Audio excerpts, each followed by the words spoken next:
pensée pour ta famille. Écoutons la parole de Dieu dans Psaume 46, versets 1 à 8. Dieu est pour nous un refuge et un appui, un secours qui ne manque jamais dans la détresse. C'est pourquoi nous sommes sans crainte quand la terre est bouleversée et que les montagnes chancellent au cœur des mers. Quand les flots de la mer mugissent, écument, se soulèvent jusqu'à faire trembler les montagnes.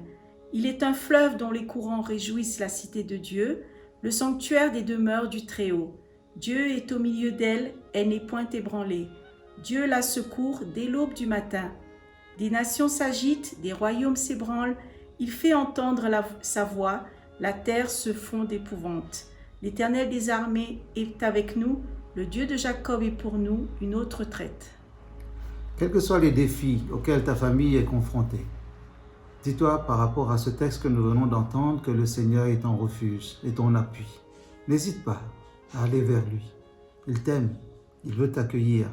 J'aime bien Jésus quand il dit que le Père Céleste tient notre vie dans sa main. Et quand le Père Céleste tient quelqu'un dans sa main, personne ne saura l'en arracher. Je ne sais pas quels sont les défis auxquels tu es confronté aujourd'hui.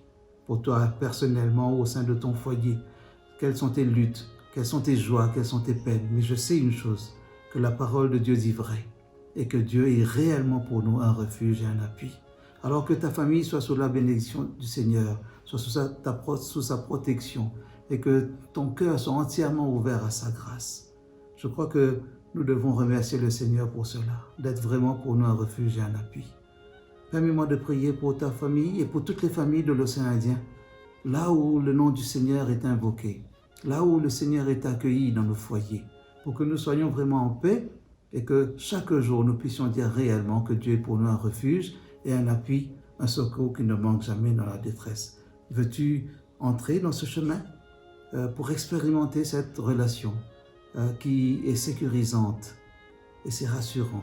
Moi, je fais cette expérience. Chaque jour, Dieu me donne cette conviction qu'il se tient à mes côtés. Nous voulons prier ensemble. Prions. Seigneur, nous voulons te dire merci parce que tu es pour nous un refuge et un appui, un secours qui ne manque jamais dans la détresse. Je voudrais, à travers ce partage, te présenter toutes les familles de l'océan Indien, toutes les familles qui sont engagées dans ce chemin de foi avec toi, qui ont fait alliance avec toi, afin que chaque foyer devienne une source de bénédiction pour autrui. Et que chaque famille qui s'est engagée avec toi accepte aussi de participer à la mission qui est de témoigner de ta grâce, de témoigner de ta bonté et de dire que Jésus est réellement venu ici-bas pour donner une espérance à l'humanité. Oui Seigneur, sois notre refuge, sois notre abri, sois notre appui, sois notre secours qui ne manque jamais dans la détresse. Que ta paix repose sur tous nos foyers et que ton nom soit béni. Au nom de Jésus. Amen. Amen.